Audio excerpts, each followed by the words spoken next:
For 73 years, nobody has properly counted the largest gold reserve on Earth. The last comprehensive independent audit of Fort Knox happened in 1953 under President Eisenhower. Since then, 13 administrations across both parties have blocked, delayed, or watered down every serious attempt to open the vaults and verify what's actually inside. The depository is supposed to hold 147.3 million troy ounces of gold, worth roughly $668 billion. That's around 56% of all the US gold that's sitting behind a door that hasn't been fully opened in 7 decades. Treasury Secretary Scott Bessent says everything is fine.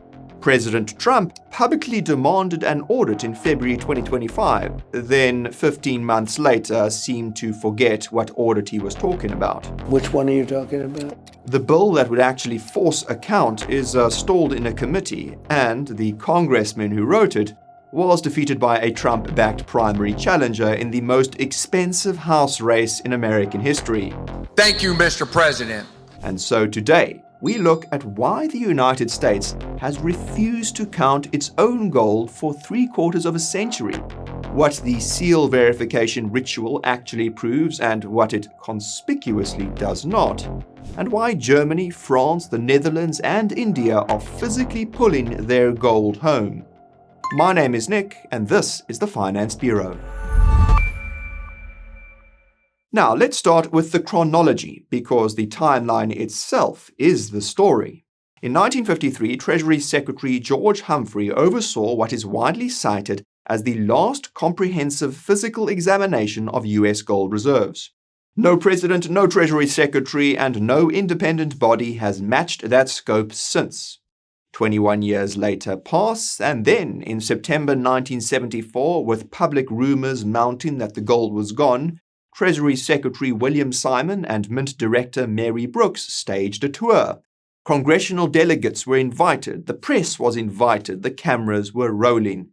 And then they opened 3 of those depositories' 13 vault compartments and counted exactly 26 bars out of the roughly 88,000 sitting in the unsealed compartments. It amounted to an institutional photo opportunity dressed up as a forensic auditing. And that was the last time unauthorized personnel set foot inside the vaults until 2017. A 43-year window during which the only verification anyone outside the Treasury could rely on was the Treasury's own word. After 1974, the Treasury introduced what it now describes as its continuing audit program. The Office of the Inspector General, working with independent accountants, including KPMG, conducts annual checks on the tamper-evident seals affixed to the vault compartments. What those checks verify is that the seals are unbroken. What they do not do, though, is open the vaults, weigh the bars, count the inventory, or assay the purity. In plain English, you're auditing the sticker on the door, not the gold behind it. And the gold behind that door was last fully verified during the Eisenhower administration. Which brings us straight to the period everyone who cares about Treasury transparency keeps pointing at. Stephen Gleason, CEO of Money Metals Depositories, stated in June 2025 that at least 7 audit reports from 1975 through 1984 are missing from the National Archives and Treasury records. His exact line, quote, "The Department of the Treasury has lost records as well as failed to account for many occasions when vault compartments were inexplicably opened and resealed without new audits. Between 1983 and 1986, multiple compartments that had been sealed during the 1970s inventory process were reopened and then resealed. No public explanation has ever been provided. Then, in 2011, a partial assay was conducted covering an estimated 3% of the reserves. Who ran it, under whose authority, and to what methodology has never been clearly disclosed.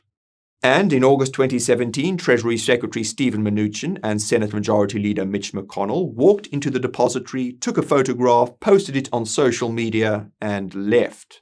No bars counted, no metal weighed, no assay performed, just a visual tour. So when Besant stands in front of cameras and says all the gold is there, what he is actually saying is that the seals affixed to compartments last fully inventoried in the late 1970s and early 1980s remain unbroken. And that is not the same statement. Now, before we get into the political push and what it actually achieved, if you want to make sense of what's actually moving across global finance, monetary policy, and the gold market in real time, then you should sign up for the Finance Bureau newsletter. It's absolutely free and it lands in your inbox every week, and we break down the stories that you need to be up to date with. All you have to do is click the link in the description or scan this QR code on the right of your screen. And now, back to Fort Knox.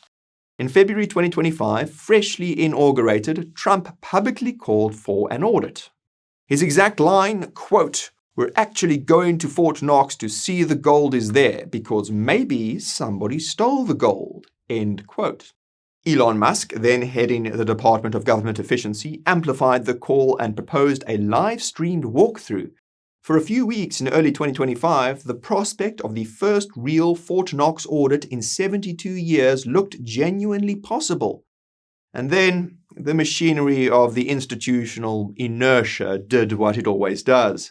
Besant told the public that an internal audit had been completed on September 30th, 2024, and offered to arrange visits for interested senators. Senator Mike Lee, who would later introduce the Senate's companion bill, reportedly was repeatedly denied entry despite that offer. Musk departed Doge in June 2025 with no audit plan formally authorized. And then, on the 6th of the same month, Representative Thomas Massie introduced H.R. 3795, the Gold Reserve Transparency Act of 2025. The bill mandates the Comptroller General to conduct a physical assay and inventory of all U.S. gold within 9 months of enactment and every 5 years thereafter. Crucially, it also requires public disclosure of every gold transaction, every loan, every swap, every lease, going back 50 years. The bill was referred to the House Financial Services Committee and has not moved since.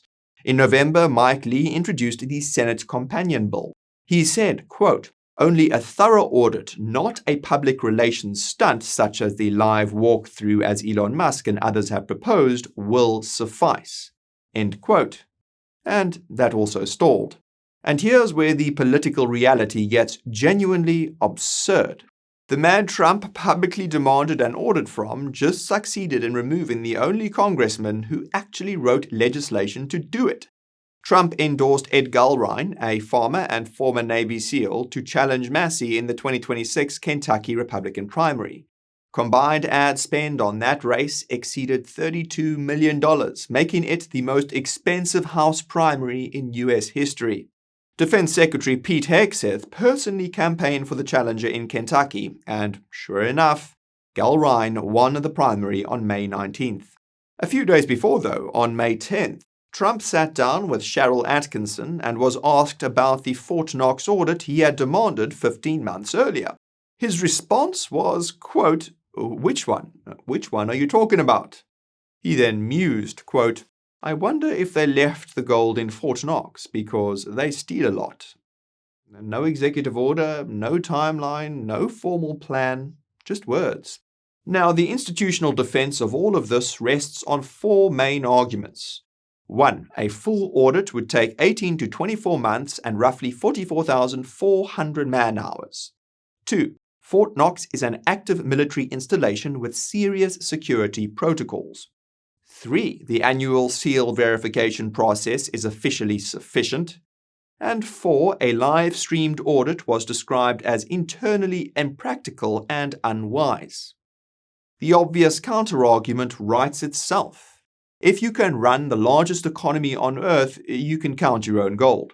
The United States has executed multi-trillion-dollar fiscal interventions, manages a 13-carrier navy, and lands rovers on Mars. The idea that the federal government lacks the operational capacity to weigh 147 million ounces of metal in 24 months is not a serious position. Which brings us to the wider context that makes the absence of an audit genuinely significant. The US government still records its gold on its balance sheet at $42.22 per troy ounce, a statutory price set by Congress in 1973 and never updated. At that book value, 147.3 million ounces is worth roughly $6.2 billion. At today's spot, the same metal is worth more than 100 times that figure. The gap between what the US carries its gold at and what the market says it's worth is approximately $662 billion at current prices. At the January 28th peak earlier this year, that gap stretched closer to $792 billion. Meanwhile, the world's monetary authorities have been physically removing their gold from US custody for over a decade. Germany repatriated 674 tons from the New York Fed and the Banque de France between 2013 and 2017. The Bundesbank still holds approximately 1,236 tons in New York, and in early 2026, senior German economists publicly called for that remainder to come home, citing US policy unpredictability. The Netherlands pulled 122.5 tons from the New York Fed in 2014. Austria moved 15 tons out of London in 2015 and announced plans to hold half of its reserves domestically. France just completed a strategic exit from its New York gold position between July last year and January this year. Rather than physically shipping 129 tons home, the Banque de France sold its NY-held gold across 26 transactions and then purchased an equivalent quantity from European central banks. And this trade delivered a realized gain of roughly 13 billion euros and left France holding no gold in American vaults for the first time in nearly a century. India, meanwhile, has repatriated more than 274 tons since March 2023. According to World Gold Council data, 68% of central banks now store gold primarily onshore, which was up from 50% in 2020. The NY Fed Vault, which held over 12,000 metric tons of foreign-owned gold at its 1972 peak, now holds roughly 6,331 metric tons for around 36 sovereign clients. The world's central banks are voting with their feet, and the pattern is unmistakable. And then there's the market structure layer. Between December 2024 and March 2025, COMEX warehouse inventories surged 153% from 17.1 million ounces to an all-time high of 43.3 million ounces, as banks airlifted physical gold from London to New York to capture a tariff-driven arbitrage. The Bank of England reportedly developed lending queues as institutions pulled metal out of custody. When the US Treasury exempted gold from the new tariff rules in April 2025, that flow reversed. By April this year, registered COMEX gold stood at approximately 15.7 million ounces, with paper claims on that registered supply running at an estimated 2.4 to 1. In silver, the picture was even more compressed. Roughly 33 million ounces drained from registered inventory in the first week of January 2026 alone. Around 26% of deliverable supply gone in 7 days. These are not abstract concerns, but rather the symptoms of a physical market under pressure. And underneath all of this sits the question that Massey's bill specifically targeted. In the bullion banking system, central bank gold can be leased to bullion banks, which then sell them into the market, invest the proceeds, and pay the central bank a lease rate. And that leased metal can be used as collateral, and that collateral can be rehypothecated. Multiple parties end up holding claims on the same physical bar. The distinction is the one every investor in gold should understand. There is owning gold, and then there is having a claim on gold. The bill demands disclosure of every US gold lease, swap, and pledge from the past 50 years for one reason. Because Congress apparently considers the possibility live enough to legislate against it. What replaces all of this is a global monetary order where physical possession is the only meaningful form of ownership. Central banks bought more than 1,000 tons per year for 3 consecutive years, running from 2024. before moderating to roughly 863 tons in 2025. And the largest sovereign gold holding on Earth has not been independently audited for 73 years. The gold has not been properly counted since 1953. The records from the key periods are reportedly missing. Vault compartments have been reopened and resealed without any public explanation. Every president since Eisenhower has had the authority to order a full audit, and yet none have done so. Congress has the authority to mandate one, but it refuses to. The Treasury insists everything is fine while resisting every credible effort to prove it. And, in a strange twist, the man that is currently demanding an audit on TV just managed to remove from Congress the only legislator who wrote a bill to deliver one. Now, maybe the gold is all there, untouched, unleased, exactly as the Treasury describes. Maybe the institutional defense is the boring truth and the conspiratorial reading is overheated. But after 73 years, 13 administrations, missing records, unexplained resealings, and the world's other major central banks physically removing their metal from US custody, the burden of proof should sit with the institution that controls the keys, not with the citizens asking the question. But what do you think? Is the absence of a real Fort Knox audit a story about bureaucracy, or something the Treasury would rather genuinely prefer people not see? Give us your take in the comments down below. And if you want to understand how the global central bank repatriation trend is reshaping the architecture of the dollar reserve system, then you can check out our video on that right over here.